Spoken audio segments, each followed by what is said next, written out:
Hey YouTube, welcome to Outlaw Edge Blade Works. Check out my girlfriend's website, mnoutlaw.customs.com, minnesotaoutlawcustoms.com. Tonight, I'm messing around out in the garage. Didn't feel like sitting and watching TV again, so messing with a Mora. And I'm gonna take this one out in the woods and do a review on this. And this is a heavy duty Mora Rubust.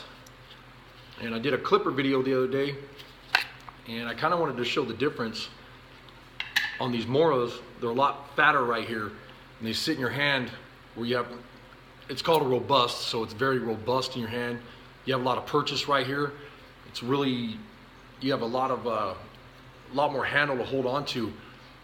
A lot of guys like them. I mean, I love mine. This is a high carbon model, and it's a good knife, but I actually prefer the clipper. But you know, it depends.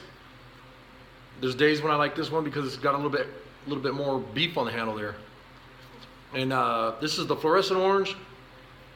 It's got a Scandi grind, high carbon steel, 90-degree spine that I filed.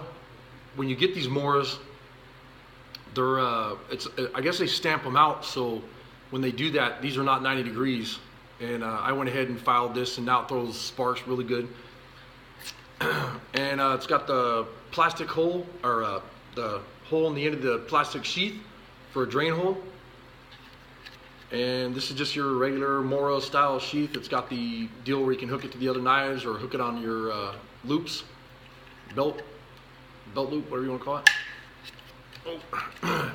And right here, it's got a little bit of a little thumb ramp right here where you can pop the knife out away from the sheath.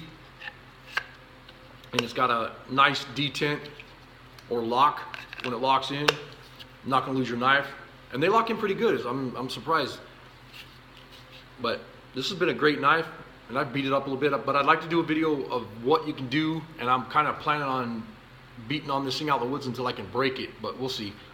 Depends. I mean, because this was a gift from a friend of mine, so I don't want to piss him off either. What else?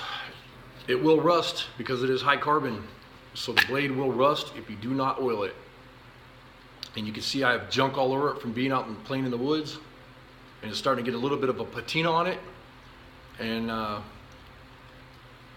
the blade length 3 7/8 inch, and the spine is an 1/8 inch thick. It weighs 4 3/4 ounces. It's very light, super light knife. Even with the sheath, you know, you almost don't notice it when you're walking around out in the woods with this on your side.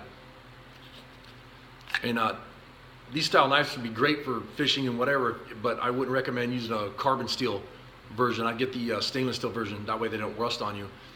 It's 8 7/8 inch long, total blade, you know, total length of the knife. And what else?